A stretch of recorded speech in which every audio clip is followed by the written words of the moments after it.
WP, the colony ship arrived in orbit after a 1,000-year voyage. But the AL never woke the occupants. Millions of years pass, the planet below has formed life, intelligent life, and their scientists have just woken you, one of the colonists. To take one of the slots on the bringer of light, a person had to accept a simple, fundamental truth: whatever was left behind on Earth would be dead, buried, and decomposed by the time you awoke. With the ongoing turmoil in the Sol system, the colonists were fully prepared for being the last of humanity. That mindset ended up helping them when the truth was revealed.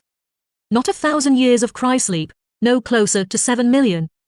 In the end, it mattered little. There were no hopeful messages from Sol, no surprise tales of an unexpected peace and reunification. Whatever sensors were pointed in the direction that Earth had once lay, returned nothing but static. The surprise came from an entirely different angle. The colonists were not greeted from cry-sleep by the cold metal arms of the ship's manipulators. Instead, they found unfamiliar faces and skeletal structures. A race of almost reptilian sentients, they scurried around on all fours the majority of the time, but when they had cause to, they rose up onto 2 legs and towered over the human colonists. The Allura, they were called. A spelling that they provided to the colonists, in a slight variant of English. The colonists were astounded at the fact their language was so well spoken by such differently configured tongues.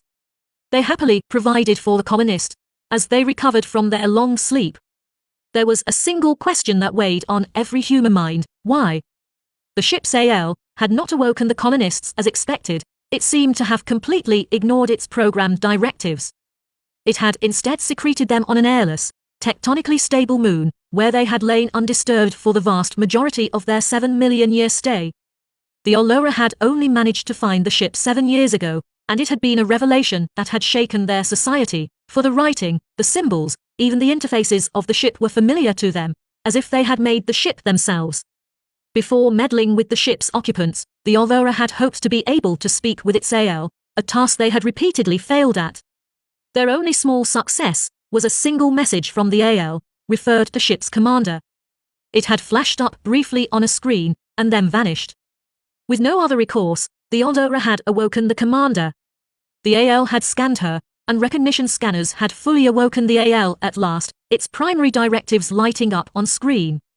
Directive 1. Ensure THE survival of humanity. Directive 2. Safeguard THE lives of colonists. Directive 3. Commence survey of Exodus A3. Confirm safety to disembark. Directive 4. Awake colonists. The AL was happy to recount how it had achieved its directives. Exodus A3 had been identified as an Earth-like world when spotted using deep space telescopes in the eons past. It had been a natural target for colonization, and its habitability had been a critical dependency of the Earth Exodus program. Its habitability had been very poorly calculated,